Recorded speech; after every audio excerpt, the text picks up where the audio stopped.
이지스타트 전기자기학 동영상 강의입니다. 이번 주제는 챕터 2에 들어있는 가우스 법칙과 그 응용에 관한 내용입니다. 가우스 법칙을 먼저 살펴보겠습니다. 교재 50쪽에 있고요. 가우스 법칙은 전속이라는 용어를 사용하게 되는데요. 전속이라는 것은 전하에서 나오는 전기력선의 다발 그리고 푸사이라고 읽습니다. PSI라고 쓰고요. 푸사이로 전기력선의 다발 전속을 표현합니다. 그림 2의 16 살펴보면 가우스 법칙을 나타내고 있고요. 여기에 전하 Q가 있다 그러면 여기로부터 전기력선이 이렇게 나오죠. 전기력선이 계속 나오고 있는데요. 이 전기력선을 모두 합해서 하나의 다발이라는 묶음으로 개념을 봤을 때 그것을 이렇게 푸사이라고 표현하고 이것을 우리가 전속이다.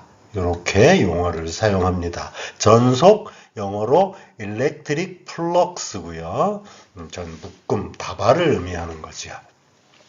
그래서 이러한 전기력선의 다발을 전속이라고 할 때 가우스 법칙, 가우스의 로우는요. 폐곡면 내부의 전하 Q와 여기 지금 전하 Q가 있고요. 이것과 전속이 같다라는 것을 나타내는 법칙. 그것이 가우스 법칙입니다. 이 표현을 수식으로 표현하면 식 2의 16이죠. 푸사이는 Q다. Q라는 전하에서 나오는 전속은 그 전하량 Q와 같다라는 거죠. 어떻게 보면 이건 당연한 얘기일 수도 있습니다. 전하량 Q가 커진다고 하면 전속도 커지겠죠. 전하량이 크면, 전기의 양이 크면 그만큼 전기의 힘이 셀 거고요. 그만큼 전기력선이 많이 나올 거니까 전기력선의 다발 푸사이의 값이 커질 겁니다. 자, 이것을 법칙으로 정의한 것을 우리가 가우스 법칙이다. 이렇게 불러줍니다. 그래서 푸사이는 Q라는 이 법칙을 잘 기억하기 바랍니다. 다음으로 요 가우스 법칙을 가지고 이제 전기자기학에서 가장 많이 사용되는 그런 용어 중에 하나지요. 전속 밀도를 정의하게 됩니다. 전속 밀도는 전속의 밀도라는 뜻이고요. Electric Flux Density, 요 density 밀도라는 요 단어에 D를 따서 이렇게 D로 표현합니다. 이것도 굵은 볼드체로 되어 있고요. 이것도 벡터에 해당됩니다. 전속 밀도니까 전속을 면적으로 나눠주는 것이죠. 인구 밀도 그러면 총 인구수를 그 사람들이 사는 땅의 면적으로 나눠주잖아요. 마찬가지로 전속의 밀도 D라고 하는 것은 전속을 면적 S로 나눠주게 되는데요. 오른쪽에 가우스 법칙 그림 보면 이게 전속이 되고요. S라는 것은 요 전하 Q를 둘러싸고 있는 폐곡면의 면적이 되겠습니다. S, 이것이 면적이 되는데요. 그러면 D는 S분의 푸사이 이렇게 쓸 수 있고요. 가우스 법칙에 따르면 푸사이는 Q와 같으니까 S분의 Q 이렇게 쓸 수도 있습니다. S라는 것이 조금 전에 오른쪽 그림 2의 16에서요. 요 전하 Q를 둘러싸고 있는 폐곡면 S의 면적이라고 그랬어요. 점전하 하나의 점을 생각하면 이걸 둘러싸고 있는 것은 하나의 공으로 생각할 수 있겠죠? 공이에요. 그래서 공의 면적, 구의 표면적은 4파이 R제곱, 수학적인 정의지요. 그래서 4파이 R제곱으로 주어지지요. 그래서 요 S 대신에 4파이 R제곱을 넣으면 전속밀도 D는요. S분의 푸사이 표현할 수도 있고 S분의 Q 또는 4파이 R제곱분의 Q로 표현할 수 있고요. 요 아래쪽에 있는 것은 표면적이 되니까 면적의 단위는 제곱미터가 되고요. 그 다음에 전하량의 단위는 쿨롱이 되니까 결과적으로 전속밀도의 단위는 쿨롱 퍼 미터 제곱이 됩니다. 자, 다음으로 그러면 거꾸로죠. 전속 밀도 D를 적분하면 지금 면적으로 나누어서 전속을 면적으로 나누어서 전속 밀도 D를 구했으니까요. 반대로 전속 밀도 D를 면적 적분해주면 푸사이 또는 Q가 나오게 되겠지요.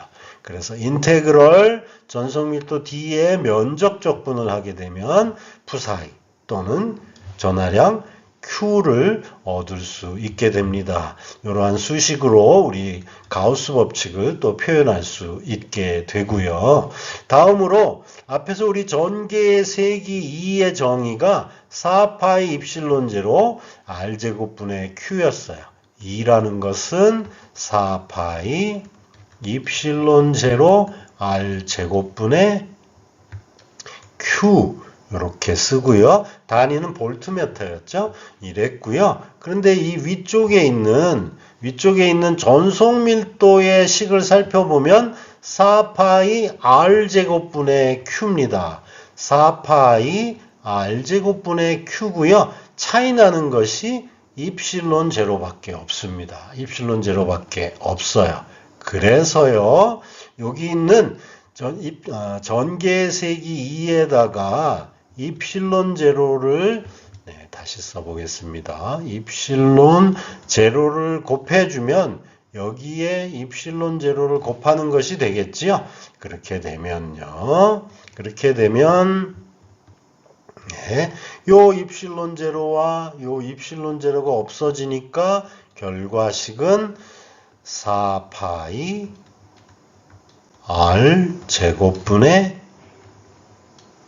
Q가 되고요. 요 식은 바로 여기 있는 4파이 R 제곱분의 Q가 되니까 결과적으로 이것은 D, 전속밀도 D가 됩니다. 그래서 전속밀도 D는 입실론 제로의 2라는 식을 우리가 얻을 수 있고요. 2의 19번식. D는 입실론 제로의 2고요. 단위는 쿨럼퍼 제곱미터라고 하는 매우 중요한, 앞에서 많이 다루게 되는 중요한 식을 우리가 구할 수 있습니다.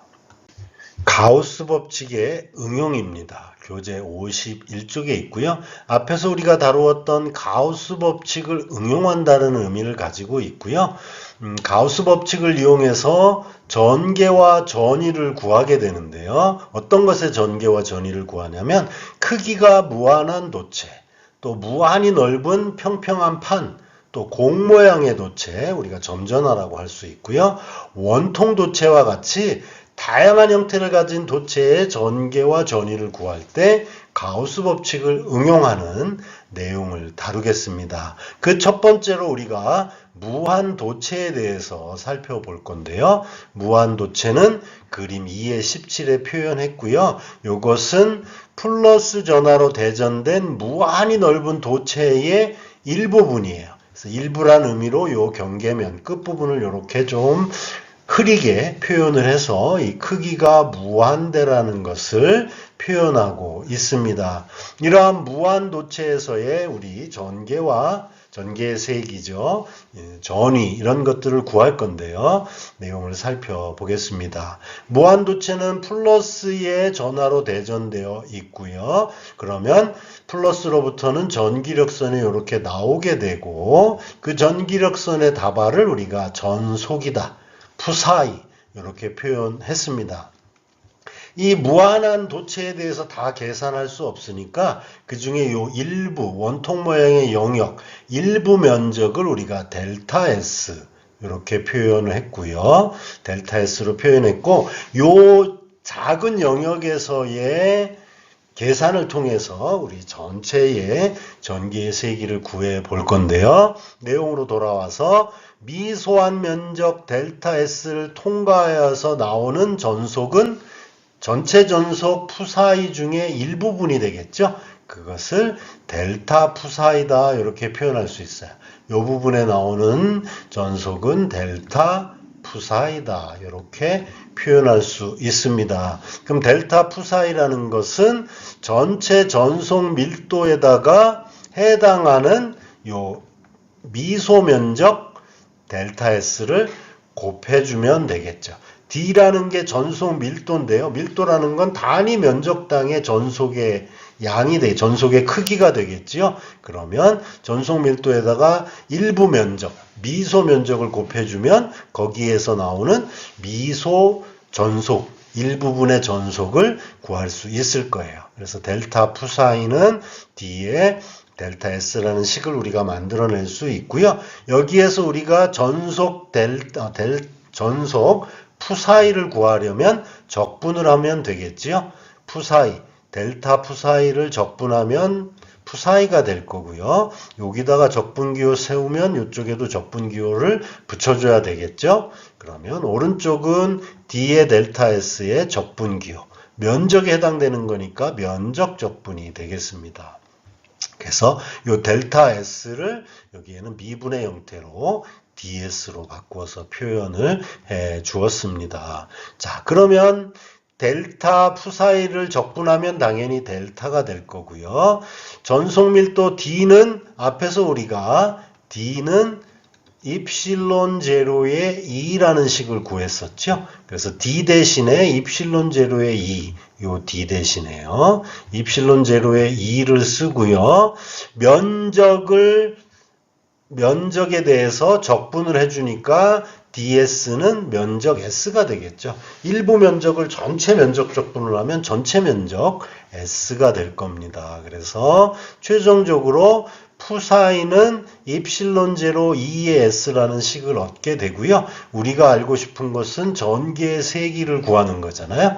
전개와 전위를 구한다. 이게 전개의 세기 2를 구한다는 의미를 나타내고 있으니까요. 그러면 요 식, 푸사이는 입실론 제로 2의 S라는 식에서 전개의 세기 2에 대해서 쓰면 입실론 제로 S분의 Q라는 식을 얻게 되고요. 이렇게 무한히 넓은 대전된 도체, 무한한 대전된 도체에서 나오는 전개의 세기는 입실론 제로 S분의 Q라는 것을 우리가 가우스 법칙을 적용해서 가우스 법칙을 응용해서 우리가 구할 수 있습니다. 요 푸사이라든지 전속밀도 D라든지 이것이 가우스 법칙으로부터 나온 그러한 물리적인 양이 됩니다. 자, 그래서 조금 화면 지워 보겠습니다. 화면 지워 보고요. 이렇게 해서 우리가 전개의 세기 2를 구할 수 있는데요. 요 식을 조금 다른 형태로 바꾸어 보겠습니다. 새로운 정의인데요. 표면 전하 밀도입니다. 표면 전하 밀도. 앞에서 도체가 있을 때 대전된 전하들은 모두 도체 표면에만 존재하고요. 내부에는 존재하지 않는다 그랬어요. 그러면 표면 전하 밀도라는 거를 우리가 시그마라고 정의할 수 있는데요. 그건 전하량 Q를 면적 S로 나눠주면 되겠죠. 총 전하량을 면적 S로 나눠준 게 시그마라고 하고요. 이것을 우리가 표면 전하 밀도다 이렇게 불러주는데요. 우리 앞에서 요거 우리 뭐였나요? 전속 밀도 D도 정의하기를 전하량 나누기 S 면적이었죠. Q 나누기 S 또는 이거 뭐로 썼어요? 우리 전속 푸사이 나누기 S라고도 표현했었잖아요. 그래서 우리가 여기서 표면 전하 밀도라는 용어를 시그마로 표현했는데요. 이것을 우리가 뭐로 생각해도 좋을까요? 전속 밀도 D로 생각해도 좋겠습니다. 이제 표현을 달리한 용어다 이렇게 보면 되겠고요. 여기에서 시그마 표면 전하 밀도가 S분의 Q라고 했으니까 요게 뭐가 될까요? 요게 시그마가 되겠지요. 시그마가 돼요. 그래서 시그마를 가지고 전개의 식을 다시 써보면 입실론 제로분의 시그마 전개의 색이니까 단위는 볼트 퍼 미터가 됩니다. 그래서 우리가 기출문제나 내용에서 많이 다루는 것은 요 위에 있는 식보다는 입실론 제로분의 시그마라고 하는 요 식을 더 많이 우리가 활용하고 사용하게 됩니다.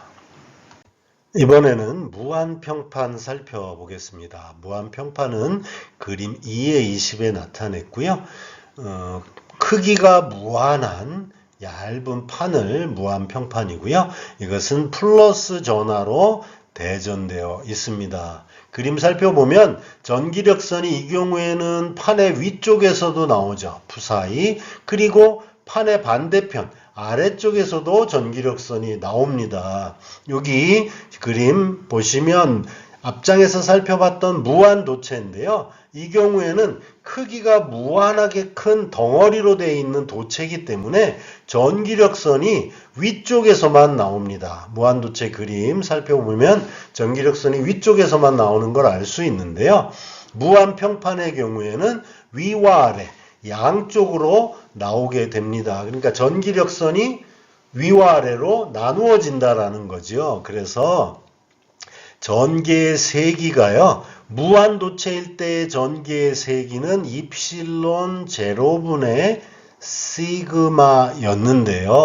이 경우 무한평판일 경우에는 전기력선이 위아래로 나눠지니까 전개의 세기가 반으로 줄겠죠. 전기력선이 같은 전하량인데 위아래로 나눠지게 되니까 전개의 세기가 절반으로 줄어듭니다. 이 입실론 제로분의 시그마의 절반 2분의 1이니까 2 입실론 제로분의 시그마가 바로 무한평판에서의 전개의 세기 2가 됩니다. 이렇게 무한평판의 전개의 세기를 무한도체에서 구한 결과를 가지고 우리가 쉽게 구할 수 있습니다. 네, 그리고요. 이어서 우리 무한평판 사이의 전개라는 걸 살펴보겠습니다. 그림 2에 21이 해당되고요. 플러스와 마이너스로 대전된, 마이너스 전하로 대전된 두 개의 무한평판이 요렇게 그림과 같이 위아래로 이렇게 위치하고 있습니다. 위쪽은 플러스로 대전되어 있고요. 아래쪽의 평판은 마이너스로 대전되어 있습니다. 이 경우에 전개의 세기를 구할 건데요. 자, 플러스일 때는 어떨까요? 위에 판은 플러스니까 거기에서 전기력선이 이렇게 아래쪽으로 향하는 것을 알 수 있습니다. 이 파란색 화살표가 플러스로 대전된 위쪽의 무한평판에 의한 전개가 되고요.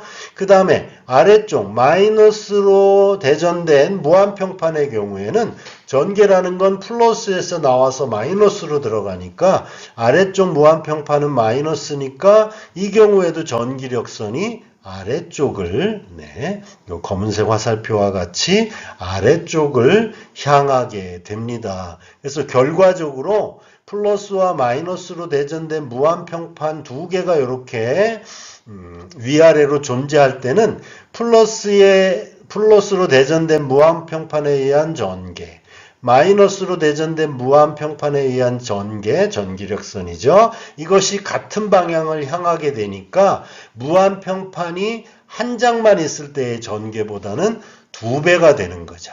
2입실론 제로분의 시그마에다가 2배가 되니까 곱하면 입실론 제로분의 시그마가 돼서요. 요것은 앞에서 우리가 다루었던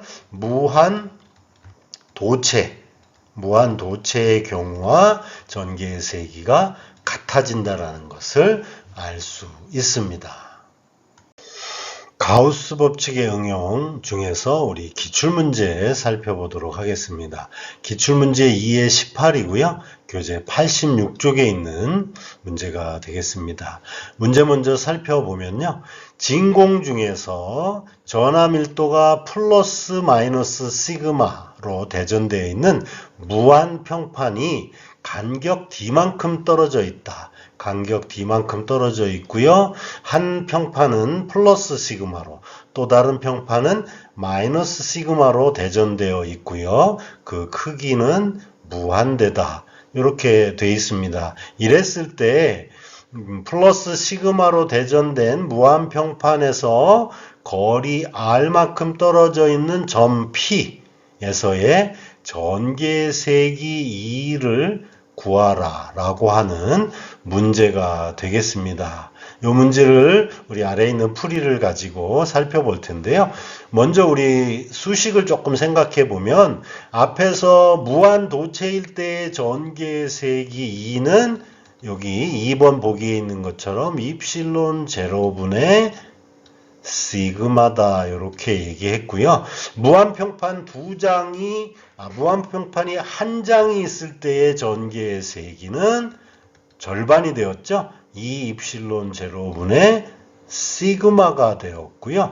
또 그 다음 단계로 무한평판 두 장이 위아래에 이렇게 놓여 있고요. 하나는 플러스 또 하나는 마이너스로 대전되어 있을 때의 전개의 세기는 여기 나와 있는 2 입실론 제로분의 시그마라는 식으로 주어졌었죠. 자, 요 식들을 살펴보면 앞에서 제가 그 부분은 명확히 설명하지 않았는데요. 전개의 세기를 나타내는 시간에 들어있는 변수라기도 그렇고요. 상수에 해당되는데요. 입실론 제로와 시그마밖에 없습니다. 입실론 제로는 진공의 유전율이 되고요. 시그마는 표면 전하 밀도입니다. 이 식 어디에도 거리 R이라는 내용, 거리 R 변수가 들어있지 않기 때문에 앞에서 다른 무한도체, 무한평판 또 무한평판 사이의 전개의 세기는 거리 R과 무관합니다. 무관해요. 그래서 무한평판이 이렇게 있으면 거리 R이 아무리 멀어져도 전개의 세기 2는 일정한 거죠. 얼마로요? 입실론 제로분의 시그마라고 하는 값으로 일정한 크기를 나타나게 됩니다. 무한평판이 한 장이라면 요 값이 되겠죠?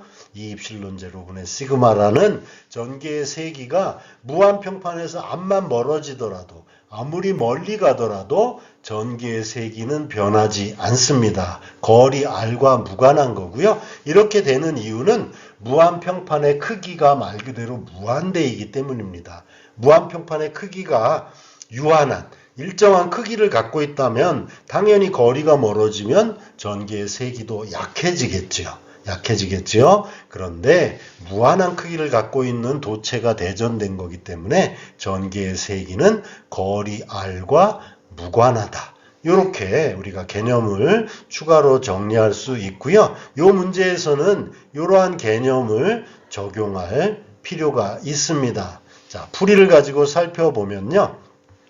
그림을 보는 게 중요합니다. 위에 있는 그림에 제가 기호를 좀 더 붙였는데요. 자, 먼저 플러스 시그마로 대전되어 있는 도체, 무한평판의 전개의 세기를 생각해 보면요. 얘는 플러스니까 전기력선이 바깥으로 나가겠죠. 이 원이라고 표현하면 요 무한평판으로부터 왼쪽으로도 전기력선이 나갈 거고요. 오른쪽으로도 전기력선이 나갈 거예요. 그리고 오른쪽에 나갔으니까 이쪽까지도 계속 가겠죠. 그래서 결과적으로 붉은색으로 표현되어 있는 것은 플러스 시그마에 의한 전개의 세기입니다. 다음으로요. 마이너스 시그마를 살펴보겠습니다. 마이너스 시그마로 대전된 무한평판은 마이너스니까 전기력선이 나가는 것이 아니라 들어오겠죠. 그것이 E2입니다. 그래서 전기력선이 요 무한평판 쪽으로 들어오고요. 멀리서도 이렇게 들어오게 됩니다. 그래서 결론적으로 E2로 표현된 것은 마이너스 시그마로 대전된 무한평판에 의한 전개가 되겠습니다. 자, 우리가 관심 있는 것은 점 P에서의 전개의 세기 2를 구하는 것인데요. 여기에 점 P가 있습니다. 점 P를 살펴보면 여기인데요. 이 점에서의 전개는요. E2가 이렇게 들어가고 있고요. E1은 이렇게 나오고 있어요. 다시 말하면 E1과 E2가 방향이 어때요? E1은 이 방향이면 E2는 이 방향인데요. 서로 반대 방향인데요. 이 둘의 크기가 어떠냐 하면 같습니다. 왜 같으냐면 E1은 여기인데요. 요 플러스 시그마로부터 가깝고요.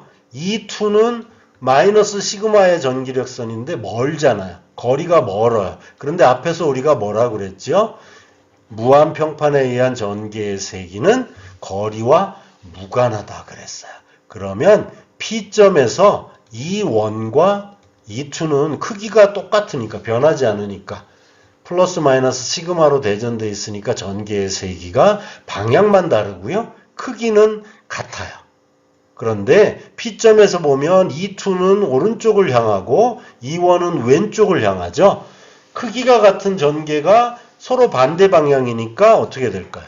상쇄되겠죠? 서로 상쇄돼서 없어져 버리게 돼요. 그래서 결과적으로 점 P에서의 전개의 세기는 0이 되어 버립니다. 그래서 보기를 살펴보면 1번이 0이다.